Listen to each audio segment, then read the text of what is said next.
By 2050, the United States will have to increase its power demand by over 50%, while at the same time, with this latest administration, we're trying to not only create a cleaner environment, but be more progressive in our energy production forms. In order to do that and meet current demand, we need to look at a new type of power. This includes renewable energy such as solar, wind, and water. But we also need something else, and that includes nuclear power. Many people, when they hear nuclear power, feel that it's a complete negative power. They feel like it's an enemy and it's not safe, it's not controllable.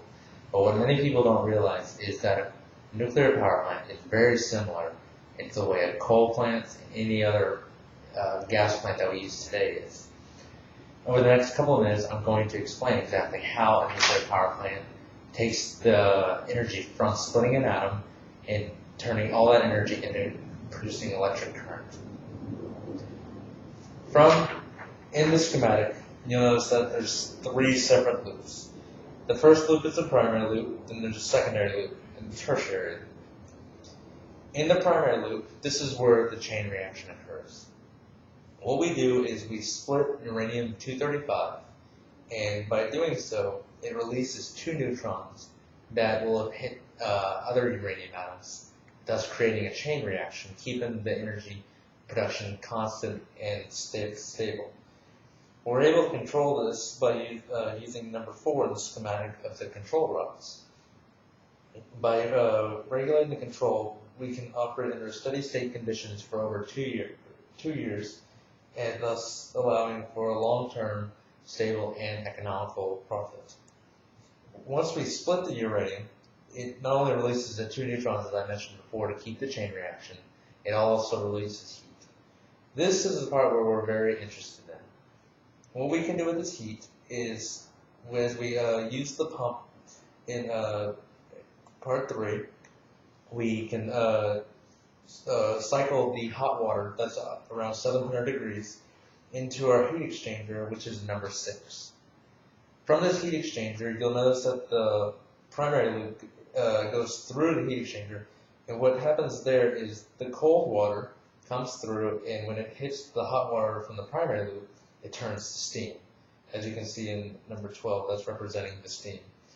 The arrows represent in the secondary loop, that includes the turbines, which is number 8,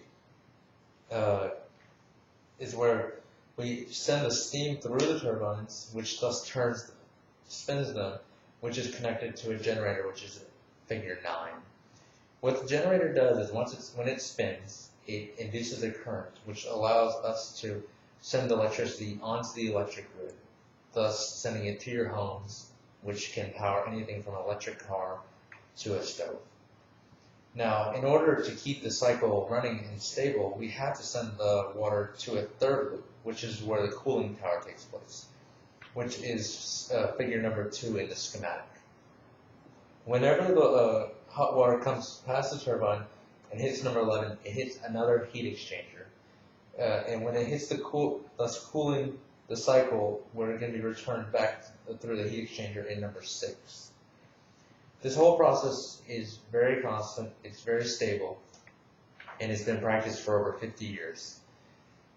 If we are able, many people believe that electric cars are the solution for transportation. But what good are these electric cars if we're only powering them through electricity that comes from coal plants that releases CO2? If we want to really make an environmentally conscious decision, we'll not only increase our renewable energy, we'll also increase our nuclear power, which will benefit us in the long run. And this is my audience right here.